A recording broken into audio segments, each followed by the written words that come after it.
Hola amigos de Contexto, bienvenido a su programa diario. Todos los días les recuerdo a las 9 de la mañana y a las 12:30 de la noche. Y por supuesto suscríbase a nuestro canal de YouTube CTXT_RD. Hoy Julio y yo hemos escogido hablar sobre el futuro del NAFTA, este tratado de libre comercio de América del Norte, y escogimos hablar del NAFTA o el TLC o el TLC, el Telecam, o sea, por sus siglas en español, NAFTA es por sus siglas en inglés. Bueno, hemos escogido hablar de esto por toda la presión que Donald Trump ha puesto sobre este tratado, ya que desde el inicio de sus campañas, una de sus promesas fue pues anular o modificar todos los tratados que hicieran daño, como él decía, a los empleos de los estadounidenses. Y este es un tratado que genera millones de pesos diarios entre Estados Unidos, Canadá y México. Dólares, no de dólares, por supuesto. De pesos, es una cifra, creo que son, lo tengo por aquí. 1.000 millones diarios. 1.000 millones diarios. O sea, que ya sabemos de lo que estamos hablando y principalmente se ve pues muy afectada la industria automovilística de los Estados Unidos y por supuesto, las fábricas que están en México y en Canadá. En México, pues ha habido muchísima pues reacción en cuanto a esto, porque una de los mayores empleos de los últimos años en México ha sido en esta industria automovilística. De manera que se ha hablado mucho sobre el tema, Julio. No sabemos hasta qué punto se modificarán estos tratados. Donald Trump, como hemos dicho en este mismo programa, dice que preferirá los tratados de estado a estado, de país a país, bilaterales y no los tratados multilaterales, como en este caso el Telecam o NAFTA por sus siglas en inglés. Se ha hablado también de que a nosotros, en la República Dominicana, desde cierto punto de vista, también nos convendría esto, porque tendríamos un tratado pues de país a país con los Estados Unidos, que es nuestro principal socio comercial. Evidentemente, esta es una situación que no solo afecta a México, sino que evidentemente afecta a los tres. Este es un tratado trilateral, no es pero es tri, sí, que comenzó con un tratado de libre comercio inicial entre Estados Unidos y Canadá y que fue seguido muy poco tiempo después con la firma del Tratado de Libre Comercio de América del Norte, TLC-CAN. Que ya tiene 23 años, ¿eh? En el 93. Casi 24. En el 91 en el 94, el 1 de enero del 94 entró en vigencia y se negoció entre el 90 y el 94. Pero para que la gente entienda de qué es que estamos hablando, del Tratado de Libre Comercio de América del Norte o North America Free Trade Agreement, que es la sigla de NAFTA, vamos a ver un video que nos tiene preparada la producción sobre qué es el NAFTA. Adelante. Hola, yo soy Estefanía y en este video te aclararé algunas dudas que existen sobre el Tratado de Libre Comercio o TLC.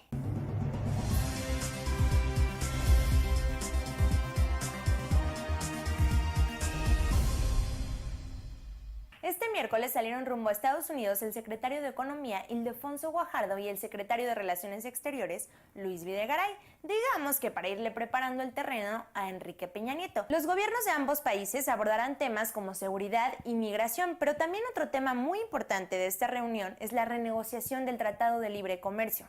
Pero primero que nada aclaremos, ¿qué es esto? El TLC es un acuerdo comercial entre Estados Unidos, México y Canadá, donde juntos conforman nada más y nada menos que el área de libre. Bueno, obviamente el TLC no se dio de la noche a la mañana. De hecho, se necesitaron casi 4 años para que esto se materializara y finalmente entró en vigor hace 23 años, un día 1 de enero de 1994. Y muy importante, ¿quiénes lo crearon y para qué? El TLC fue firmado por los presidentes George Bush, Carlos Salinas de Gortari y el primer ministro Brian Mulroney para cambiar las relaciones entre los países de Norteamérica en 2 aspectos muy importantes. El primero de ellos para eliminar eliminar los impuestos y el segundo para facilitar que las empresas pudieran invertir en México. Pero ahora, ¿qué es lo que está sucediendo? Donald Trump cree que este tratado es pésimo para la nación que gobierna. Es por eso que quiere renegociarlo y quizá sacar a Estados Unidos. Decisión similar a la que ha tomado el gobierno mexicano, quien ha afirmado que no aceptará menos de lo que ya tenemos y si es necesario nos retiraremos. Y por si todavía te queda la duda, sí, es correcto, ambos países pueden retirarse. ¿Qué tienen que hacer? Solamente firmar y automáticamente 6 meses después abandonarán el tratado. Pero seguramente ya sé que te lo estás preguntando, ¿qué es lo que pasará con nuestro país si esto llegara a suceder? El comercio entre México y Estados Unidos creció en un 506% entre 1993 y 2012. Y mientras que en 1994 las exportaciones de México a Estados Unidos sumaron la cantidad de 51.600 millones de dólares, en 2012 esta cifra llegó a 317.814 millones de dólares. El TLC le ha traído grandes beneficios a México, como todos los datos positivos que te acabo de mencionar, pero pese a esto, también hay que aclarar que el TLC no ha sido todo miel sobre hojuelas. Mucho dinero del que te mencioné solo ha beneficiado a empresas transnacionales. Al TLC también se le critica por empobrecer a México, por malbaratarlo, por dividirlo y también por crear una dependencia y subordinación hacia Estados Unidos, ya que el crecimiento económico de nuestro país se basó en las exportaciones a esa nación. Y es que durante 20 años no hemos mejorado nuestro mercado interno, ni tampoco hemos diversificado nuestra relación con el exterior. Todo ha sido siempre Estados Unidos. La salida de nuestro país vecino o incluso de México del TLC no es un tema menor, pero tampoco debe significar el fin del mundo. Desde hace 23 años, México es un país más abierto, más competitivo y más funcional para millones de consumidores, pero a la vez es más desigual. Está repleto de monopolios, duopolios y oligopolios que el TLC ni tocó. También repleto de privilegios y protecciones que el TLC no encaró. Mejor pensemos la renegociación del TLC como una oportunidad para que México impulse la economía interna y además busque nuevos socios comerciales. El primer voluntario es Japón, que ahorita ya está más que apuntado. Así lo dijo el actual embajador de Japón en México, quien declaró que los inversionistas y empresarios japoneses creen en el futuro de México. ¿Por qué los mismos mexicanos no creen en el futuro de su país? Como siempre, muchísimas gracias por ver todos nuestros videos. Yo sé que no te los pierdes semana tras semana y también para que no te pierdas toda la información que hacemos en Mientras Tanto en México, te invito a que visites todas nuestras redes sociales, Facebook, Twitter e Instagram y también nuestra página www.mientrastantoenmexico.mx y nos vemos en el siguiente video. Y nada menos que el área de libre comercio. Importante.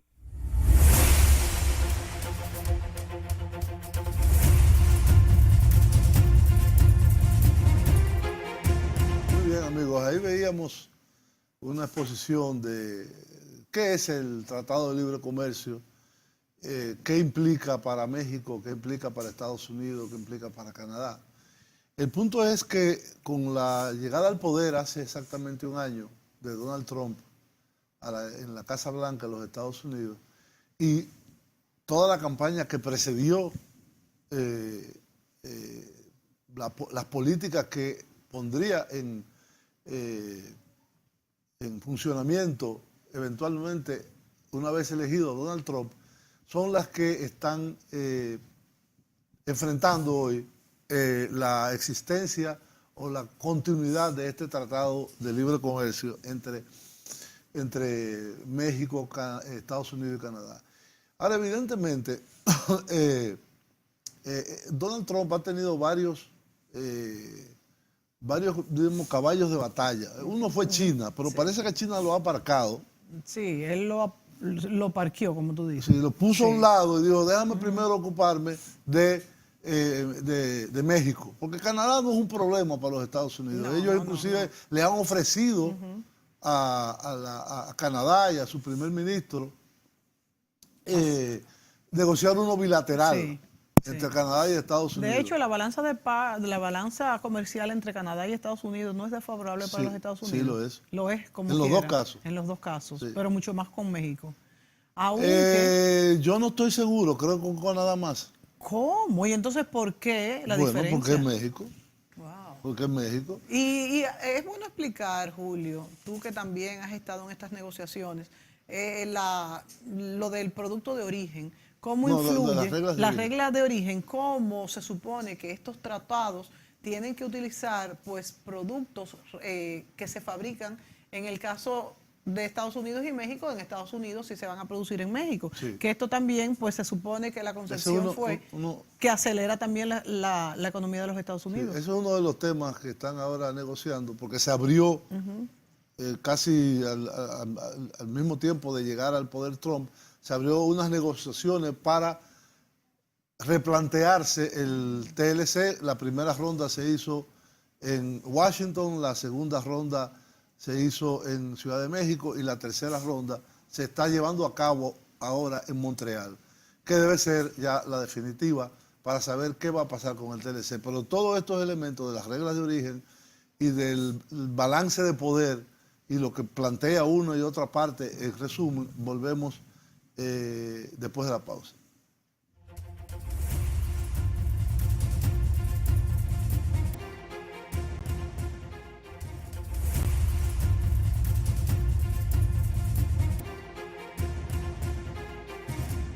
Muy bien, amigos, continuamos con la reflexión y el análisis de la evolución de las negociaciones entre los tres países miembros del Tratado de Libre Comercio de América del Norte, que están casi en una fase final en Montreal, en Canadá, y del cual deberá salir o una modificación O una anulación. o una anulación, o un retiro simple y llanamente de una de las partes, porque las posiciones son bastante tensas, son bastante...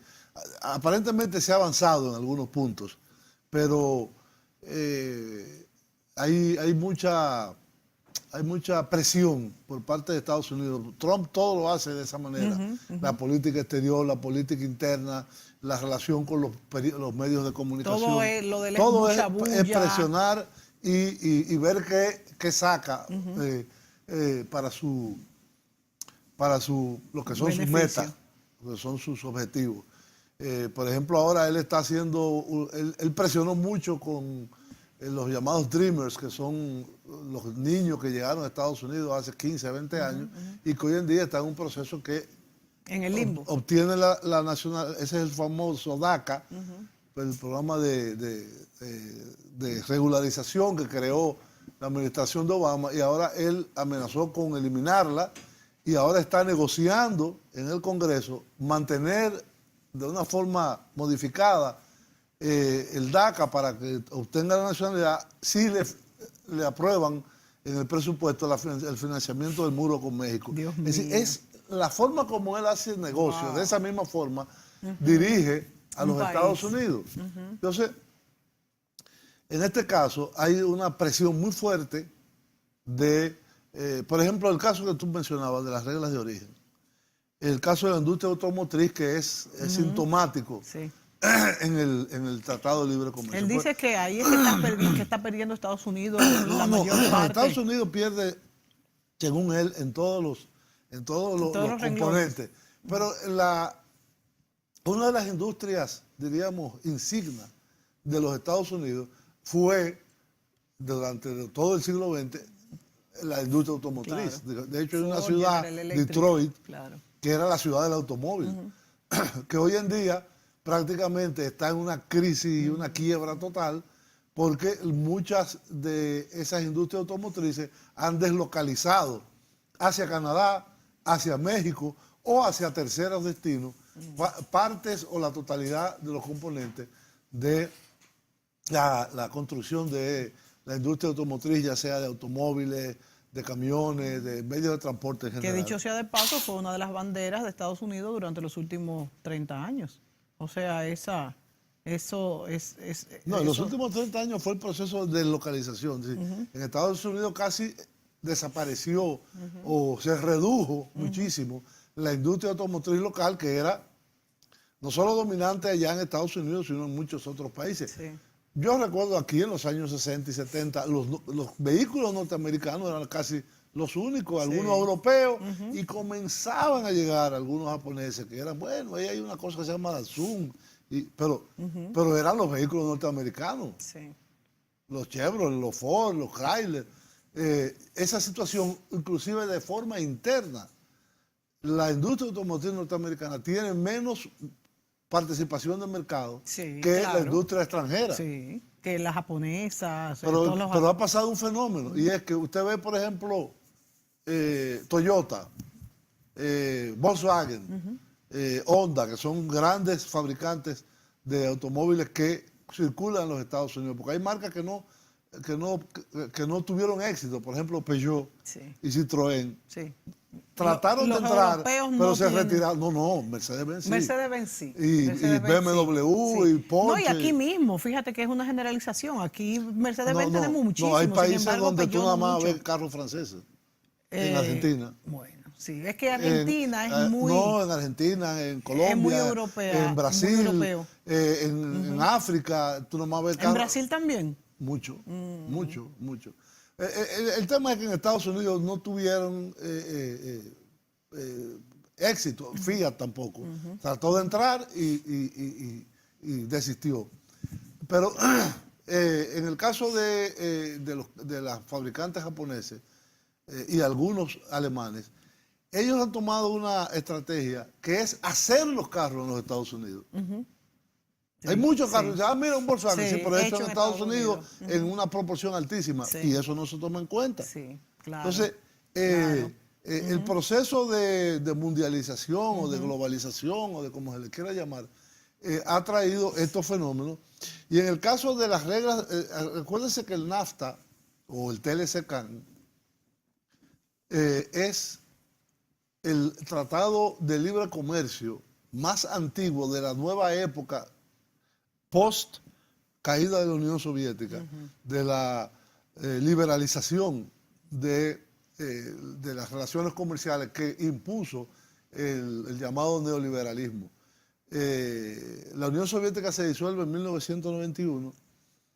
Las negociaciones para el Tratado de Libre Comercio de América del Norte o NAFTA Inician en el 90, termina en el 94 y en el año 1994 pasa otra cosa muy importante en el terreno comercial en el mismo sentido, que fue el final de la ronda Uruguay de negociaciones para crear la Organización Mundial del Comercio en el mismo año. Sí. El TLC inicia, el TLC de América del Norte, el 1 de enero. Y la firma del tratado de la constitutivo de la OMC es como en mayo, junio, por ahí, es decir, unos meses después. Sí, sí. En el caso de la industria automotriz, que es un caso, diríamos, que ejemplifica qué es lo que está pasando. Si un país, ya sea Canadá o ya sea México, agrega 15% o más de valor local, esas son las reglas de origen, califica para entrar en el libre comercio. Para de entrar hecho, sin impuestos a Estados Unidos. sí, en este caso. para no tener impuestos de ningún tipo. Sí. En el caso de la negociación que se está llevando a cabo, Trump quiere poner que sea un 50% de origen local, es decir, que para ser parte de la industria automotriz en el nuevo TLC o en la nueva renegociación, tendría que tener no un 15, sino un 50, lo que para México resulta desventajoso. Sí. Entonces tendría que pagar impuestos de importación los carros que se construyen en los Estados Unidos y probablemente el fabricante lo que haga es llevarse a los Estados Unidos. Claro, hay un arbitraje que juega muchas cosas. Por ejemplo, en Estados Unidos las reglas de protección laboral y de protección al medio ambiente, aunque no son muy fuertes, son más fuertes que en México. Son más caras, vamos a decir. No, más fuertes. Los derechos laborales. Por eso salen más caros. Al no, productor. porque el derecho laboral es la capacidad de tener un sindicato. Eso no tiene un valor que tú le asignes. Okay. Ahora, en los salarios, mientras un mexicano puede ganar $15 al día, en los Estados Unidos, que podría ser un salario de $200 mensuales, en los Estados Unidos, ese mismo trabajador le sale entre 1.500 y 2.000 Y por dólares. eso se han ido a México, Por eso de se han hecho, deslocalizado. Y por eso dice Trump que le ha quitado puestos de trabajo. Bueno, pero es que Claro. la globalización, eso es lo que implicaba.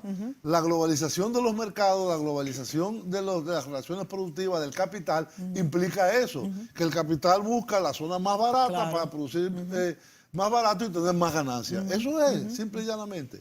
Y eso es lo que está hoy en día en cuestionamiento. Hay un video, no sé si tenemos tiempo ahora para hacerlo, pero en el próximo segmento volvemos Sí, volvemos con ese video. con ese video. Volvemos.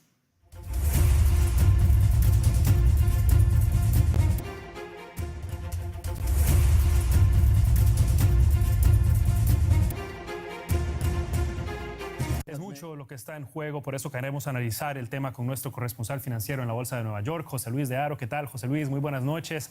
Bueno, ya veremos, como lo dice Donald Trump, pero ¿cómo afecta esto, estas declaraciones, las negociaciones que están en marcha ya?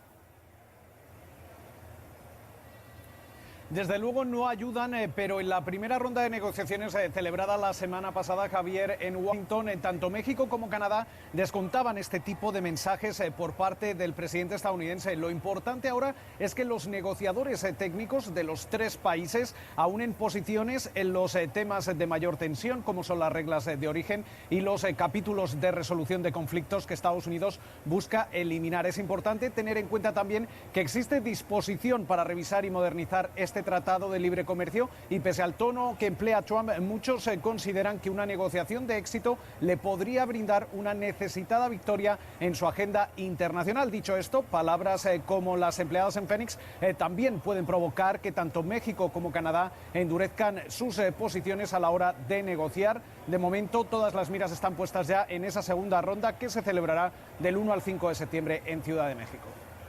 Y hablando de esas mismas declaraciones en Phoenix, José Luis, también vimos que el presidente dijo que estaría dispuesto a soportar un cierre del gobierno de Estados Unidos con tal de aprobar el presupuesto para que se construya el muro entre Estados Unidos y México. ¿Qué tan en serio se está tomando el mundo financiero estas declaraciones? Es una provocación más que independientemente de su alcance real preocupa a los inversores dado que aumenta esa incertidumbre y sobre todo aviva aún más la división entre la Casa Blanca y los legisladores de su propio partido, el Partido Republicano, especialmente en el Senado. Si Trump forzase un cierre del gobierno, las represalias políticas, económicas y bursátiles se van a dejar notar y sobre todo van a mermar el sólido avance que hasta ahora experimenta el país y de no cumplirse la amenaza, las palabras de Trump siguen complicando su relación con su propio partido en un momento en que no solo hay que aprobar ese presupuesto, sino también elevar el techo de la deuda y poner en riesgo estos dos eventos no hará más que paralizar y retrasar la agenda económica del presidente, especialmente esa ansiada reforma fiscal. José Luis de Haro, desde la Bolsa de Nueva York. Muchas gracias por este análisis.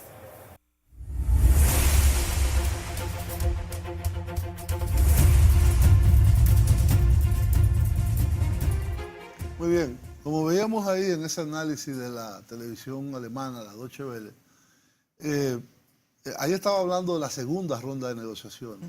Ya esa segunda ronda terminó y se abrió una tercera ronda de negociaciones en octubre del 2017, que no ha concluido todavía, que se está llevando a cabo en Montreal. Y que las noticias que provienen de allá es que hay un endurecimiento de la posición de los Estados Unidos con relación a reducir los alcances del Tratado de Libre Comercio. Y ese es el punto. A pesar de que yo creo que la capacidad negociadora de Enrique Peña Nieto y su gobierno es muy poca. De hecho, él se mostró muy débil cuando invitó a Trump, cuando no reaccionaba a las continuas campañas antimexicanas por parte del entonces candidato Donald Trump, y posteriormente con la llegada al poder, una actitud un poco sumisa de ir a pedir que por favor que no se haga esto. De hecho, eso en México le ha creado una impopularidad enorme. Y por otro lado, un primer ministro canadiense que, diríamos, es más de mantener o ampliar el TLC, el NAFTA, pero no jugarse su cabeza por México. Entonces, esa es la situación que se está dando. Tanto el primer ministro canadiense como el presidente mexicano han declarado que ellos no aceptarán una reducción de lo que hay ahora. Acordemos que es uno de los primeros tratados de libre comercio de la nueva era de la globalización que se inicia en los años 90 y que hay muchos elementos que fueron incorporados posteriormente en el terreno de propiedad intelectual, de reglas de origen, de facilitación de comercio, posterior a esta primera generación, como se le llama, de tratados de libre comercio, en el caso del TLC de América del Norte o NAFTA, y que lo que buscaría en este caso México, me parece un poco ambicioso quizás, es mejorar esa situación, esas condiciones. Que no va a pasar. Y lo que buscan los Estados Unidos, si no es anularlo, que tampoco es que haya un derrumbe en Estados Unidos si se anula. En México. De hecho, Donald Trump llegó en Estados Unidos. Hablando de Estados Unidos, en México es distinto el impacto. Pero cuando Donald Trump llega al poder, una de sus primeras acciones fue suspender el Tratado Transpacífico. Claro, claro. Y suspender las negociaciones del Tratado Transatlántico con la Unión Europea. No, él dice que lo que hará eso es bien a la economía estadounidense. Y otra cosa que hay que señalar, Julio, es que este periodista de esta cadena de noticias alemana hablaba de cómo se podría derrumbar incluso la bolsa por el abandono de este tratado, y la bolsa lo que ha hecho después que está ahí Donald Trump es subir. Bueno, pero es que no se ha abandonado el tratado. No se ha abandonado, pero las negociaciones han ido en esa dirección, que o se endurecen o se abandona. No, yo a mí particularmente no me parece que se abandone. Yo lo que creo es que él... ¿Donald Trump? Yo creo que no. Yo creo que él endurecerá las normas de origen. Bueno, y otra cosa también que hay que señalar. El problema es que los Julio, mexicanos y los canadienses dicen que no lo van a aceptar. Pero tú mismo has dicho que tienen una actitud sumisa. Sí. O sea que ante un abandono de este tratado que no le conviene ni a Canadá ni a México, es posible que ellos acepten pues subir el porcentaje de la regla de origen de que los productos utilizados para la fabricación de cualquier producto, fuese automovilístico o no, pues vengan de Estados Unidos. Yo pienso que eso puede ser aceptado. Y otra cosa, Julio, que me gustaría preguntarte tu opinión, así oyendo los comentarios de los videos, es que hasta qué punto pudiera esto revertir un poco de vamos a decir, una tendencia que se ha hecho ya mundial, y es que compañías, instituciones, fábricas, grupos económicos vayan en camino a ser más fuertes que los propios países. ¿Esto ayudaría o beneficiaría a los estados? ¿Hasta qué punto hay alguna relación entre esto? Bueno, digamos, la posición del gobierno de los Estados Unidos, porque solamente son ellos, ni los grandes aliados que son la Unión Europea. La Unión Europea está prácticamente enfrentada con los Estados Unidos en ese terreno comercial. Japón no está muy contento con que se haya abandonado el Tratado Transpacífico. China está esperando a mirar qué es lo que va a pasar, porque China no tiene tratado de libre comercio, China se rige por las reglas de la Organización Mundial del Comercio. China, la principal queja de los Estados Unidos es que la moneda china, el yuan, está subvaluado artificialmente para poder exportar más. Pero en el último año, el dólar norteamericano ha sufrido un proceso de devaluación de casi un 20%. De casi un 20% con respecto a las otras monedas como el yen, el euro y todas las otras grandes monedas internacionales. Entonces, hay una situación... Esa devaluación del dólar respecto a las otras monedas Ha internacionales sido inducida. ha sido inducida para exportar y bueno, las importaciones. para cumplir sus metas y sus objetivos. Es decir, ellos prefieren ahora un dólar, porque es que el problema es el siguiente. La idea del equipo de gobierno de los Estados Unidos, porque uno dice Donald Trump, pero no es él en persona, es un equipo, es una forma de pensar el mundo. La globalización llegó a un punto que las industrias tradicionales que tenían esos países fueron deslocalizadas, no fue que se eliminaron. Sí. Usted coge un iPhone. Exacto, ¿y dónde está fabricado? O cualquier otra cosa, y usted lo desarma y está hecho en China. De hecho, hay gente que dice China es la fábrica del mundo. Sí. Y ahora está convirtiéndose en eso también la India. Sí. Y no digamos México y otros países en vía de desarrollo. Entonces, ha habido una redistribución. Mientras los otros producen tecnología, mientras los países desarrollados están más en producir tecnología y un valor agregado a través de la robótica, la aviónica, etcétera, la llamada cuarta revolución industrial. La industria pesada tradicional de la revolución industrial y de los años de la primera parte del siglo XX se ha ido deslocalizando, no que se ha eliminado. Somos más gente, hay más producción. Barata, claro.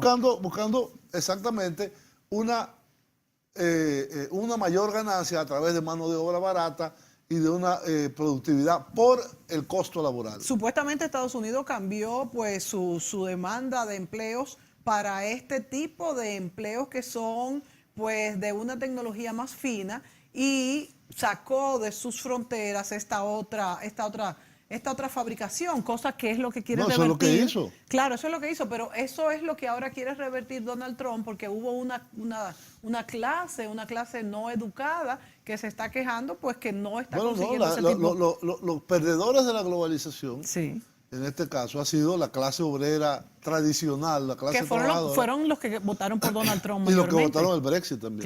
Claro, exactamente. Entonces, es una reacción que no solamente está en los Estados Unidos, que está en otros lugares. La extrema derecha europea también, como Le Pen, la Alianza por Alemania, la Liga Norte en Italia y en otros sitios también, en Holanda, en Bélgica. Esa extrema derecha tiene un repliegue interno. ¿Para qué? Para tratar de conservar no voy a decir privilegios, pero las características sociales de la época pre-globalización. Y eso, entiendo yo, que va a ser imposible. Vamos a una pausa. Y quisiera que en el próximo segmento tú hablaras un poco si esto no era justamente lo que querían esos partidos que eran más de derecha. O sea, fíjate cómo ha cambiado su objetivo. Volvemos.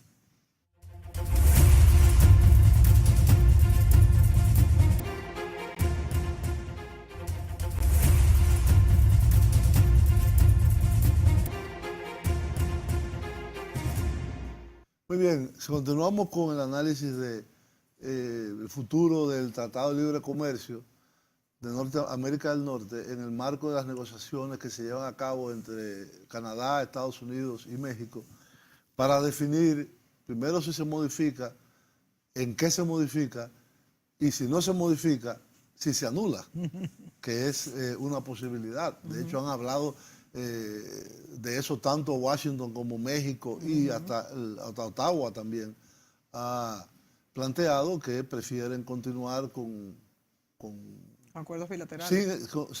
Sin acuerdos, regidos por las reglas de la OMC, simplemente. Exacto. Que es, por ejemplo, la que usa China. Sí. No es tampoco tan Claro, catastrófico. también. Pero no es que se va a derrumbar de un día a otro el comercio, sino que van a tener que pagar impuestos. Entonces los productos van a ser un poco más caros.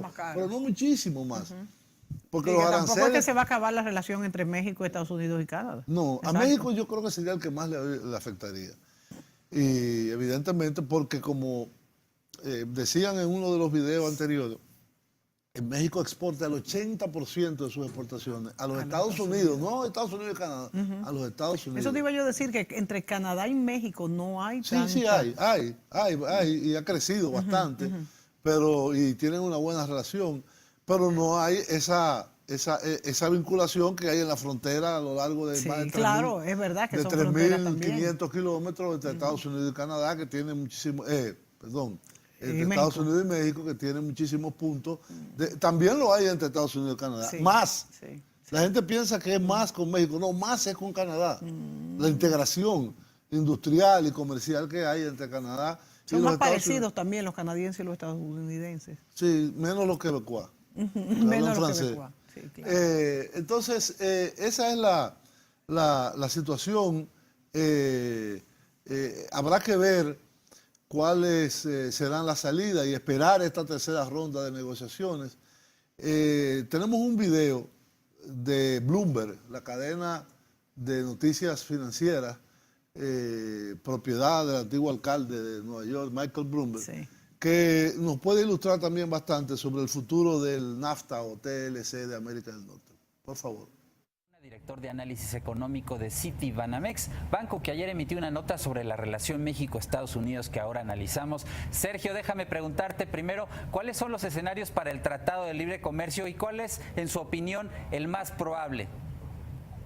Claro que sí, Víctor, muy buenas tardes. Mira, habíamos planteado originalmente a cierre del año pasado 4 escenarios. Uno de ellos que las cosas permanecieran como estaban. Otro que fuera esencialmente una negociación que llevara a una mejora del Telecan. Un tercero que además de negociaciones en el Telecan también involucraran cambios que favorecieran la posición de Estados Unidos. Y finalmente el cuarto, la salida del Telecan. El escenario que tenemos como central es el tercero, es decir, una negociación dura, difícil, en donde los Estados Unidos tratarían si lo quieres ver así, rebalancear las reglas de la relación bilateral más hacia su favor, pero a final de cuentas una negociación que tomaría bastante tiempo. ¿Te parece adecuada la estrategia que ha adoptado México, que hoy anuncia el inicio de las consultas con el sector privado para la revisión del tratado? Sí, yo creo que ese es un aspecto que es muy importante.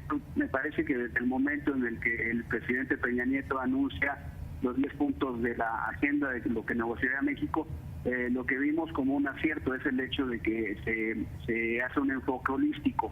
Es decir, aparte de los temas comerciales en donde esos anuncios de incorporación del sector privado también ayudan sin duda alguna, el hecho de poner sobre la mesa la gran variedad de temas de la relación bilateral, temas que tienen que ver con migración, con seguridad fronteriza, creo que entre más elementos tengamos en la mesa, pues más argumentos tenemos para una negociación. Entonces, en ese sentido, ese enfoque holístico nos parece el adecuado. Y después de lo que ocurrió en la primera semana de la administración Trump, el entorno político para las negociaciones bilaterales también es favorable para México, Sergio. Mira, yo creo que se movieron las cosas francamente mucho en el lapso relativamente corto de una semana. Fíjate que sobre esta evaluación de escenarios, después de la primera semana, de hecho, por ejemplo, vemos un escenario de una mayor probabilidad del escenario cuarto, de salida de Telecan. Sin embargo, creo que esto tiene que ver con el hecho de que si lo quieres ver así, la posición que podría ponerse dura del lado americano, también en ese sentido el lado mexicano responde con la idea de que sí hay una disposición a hacer una negociación, pero no una negociación en la que prácticamente se conceda todo.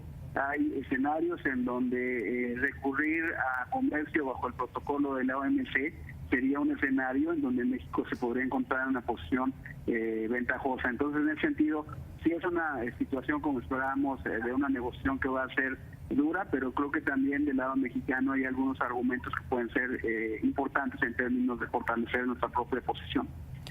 Sergio Luna, muchas gracias por tu participación. Saludos. Al contrario, igualmente, Víctor. Muchas gracias. Gracias.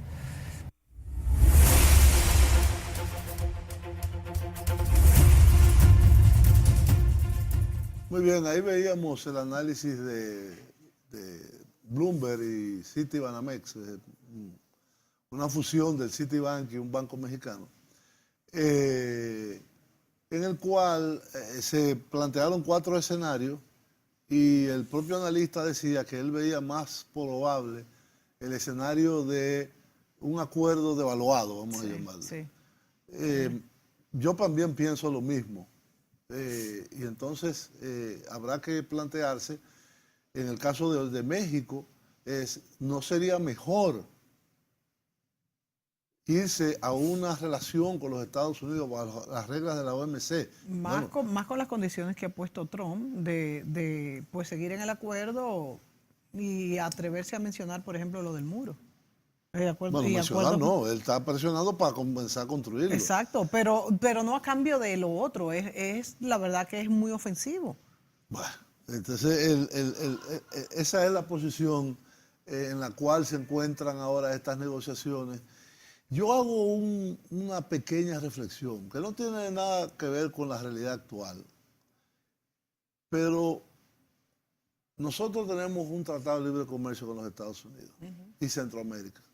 Es decir, un tratado en este caso de varias partes, de 5 naciones centroamericanas, Estados Unidos y nosotros. El llamado CAFTA. RD CAFTA. Ese RD se lo ponemos aquí. Sí. Se llama CAFTA. Sí. Que es Tratado de Libre Comercio de América Central. Pero no fue porque entramos de último. Sí. Pues le pusimos después RD. Nosotros. Sí, nosotros. Sí. O DR, porque ya no es RD. DR. Sí. Entonces, la reflexión es, nosotros tenemos un proceso en el que todavía todos los sectores no se han liberalizado. En el caso de México, el impacto que ha tenido el TLC en el sector agropecuario ha sido terrible, devastador. Prácticamente México ha perdido soberanía alimentaria, seguridad alimentaria y capacidad productiva en el terreno agrícola. Nosotros tenemos que de aquí al 2021, creo que es, liberalizar la totalidad del sector agropecuario, incluyendo los productos bajo protección especial que llamamos la rectificación técnica bajo la OMC. Sí. Eso implicaría aquí un impacto en el sector arrocero, que es muy grande, en el sector azucarero, en el sector porcino, en el sector lácteo, en el sector avícola en general, que tendría mucha importancia en la producción agrícola dominicana. Yo, desde el principio que se firmó el CAFTA, y que la República Dominicana se adhirió al CAFTA, dije que nosotros nunca debimos liberalizar el sector agrícola, porque hay muchas desventajas para la República Dominicana como país que necesita mantener su seguridad alimentaria y proteger a su sector agropecuario. Hay mucha gente que dice que no, que si sale más barato en Estados Unidos, cómpralo allá y punto, y busca más turistas. Pero mira cómo incluso a los mismos Estados Unidos se le ha revertido. O sea que no es tan sencillo. Esos son los apologistas de la globalización. Sí. Entonces, mi reflexión es, hay una frase que dice, cuando veas las barbas de tu vecino en remojo. Arder, pon la tuya en remojo. Exacto, claro. Es decir, nosotros no podemos decir, eso es allá, que están los americanos con los mexicanos debatiendo el futuro y, evidentemente, el peso del CAFTA. Primero, que el CAFTA es una balanza positiva para los Estados Unidos. Sí, claro. Eso es uno. Segundo, es un tamaño mucho menor. Pero cuando uno tiene unos objetivos de política de ese tipo, nosotros deberíamos primero plantear una renegociación del capítulo agrícola del CAFTA y eliminarlo totalmente, porque a nosotros no nos interesa destruir nuestro sector agropecuario. El poco que queda, Así porque sería fatal, no solamente por la seguridad alimentaria, que es fundamental, sino también porque eso haría que ya nosotros, en términos de empleo, y yo la verdad es que me da mucho miedo que seamos una economía que sea totalmente dependiente de los servicios que llegan, claro, y que es muy vulnerable, una economía de ese tipo es muy vulnerable a cualquier cambio global, externo. Me da mucho miedo. Sí, así es. Bueno, el tiempo se nos ha terminado. Tenemos que concluir en este momento este programa, pero evidentemente hay que seguir observando estas negociaciones que ya están casi en su fase final entre los 3 países miembros del NAFTA, sí se mantendrá, sí se reducirá y además, como decía anteriormente, poner nuestras barbas en remojo. Que es lo más importante de todo, además de Sí. entender pues estos movimientos globales que definitivamente nos influyen muchísimo en nuestra economía local. Señores, será hasta la próxima.